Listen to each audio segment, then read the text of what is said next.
یو گایز رفقا دوست داشتنی، خوش اومدیم به ویدیوی امروز. همونطور که بچه‌ها میدونید من حدود صدها کیلومتر از خونه خودمون دورم و توی یه شهر دیگه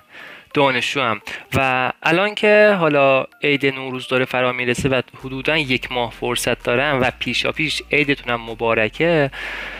من یه تایمی رو واسه خودم باز کردم که بتونم توی شهر خودمون توی یه رشته ورزشی خاصی به اسم پارکور فعالیت کنم و حالا توی یه سری ویدیوهای کوتاه از مجموعه فعالیت‌های مستمرم، تلاشم، شکستام و اینجور چیزا واسهتون ویدیو میگیرم که حالا شانس خودم رو امتحان میکنم که حرکاتش رو تمرین کنم و توی این رشته بتونم حالا یه کمی موفق بشم.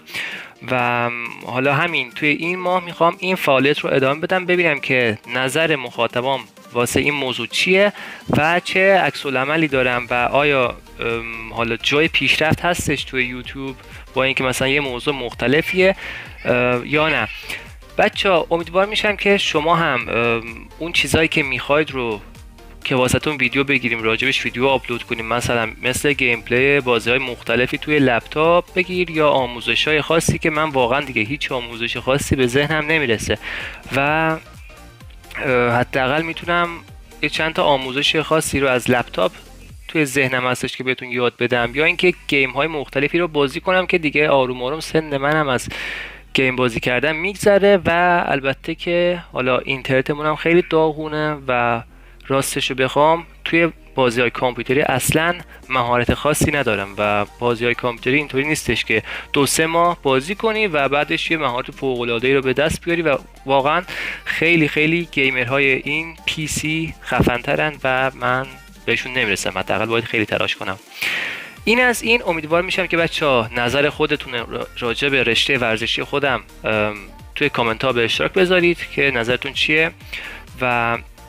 حتما امروز ساعت 6، حالا امروز چهارشنبه است، یعنی دیروز چهارشنبه سوری هم بود، امروز ساعت 6 میریم باشگاه و دوباره تلاش میکنیم، یه دونه لیستی رو میگیریم که لیستی پر از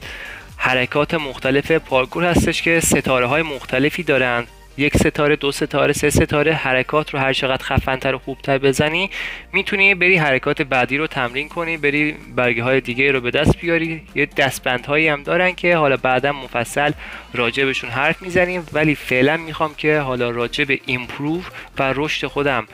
توی حالا این تایم کوتاهی که دارم تلاش کنم و ببینیم که به نتیجه میرسه و ثمر بخش میشه یا نه. امیدوارم که بچه‌ها ویدیو رو دوست داشته باشید و اگه بچه‌ها ویدیو رو دوست داشتید حتما نظرات خودتون رو توی کامنت ها بنویسید و لایک این ویدیو هم یادتون نره و تا ویدیوهای دیگه خدا نگهدار.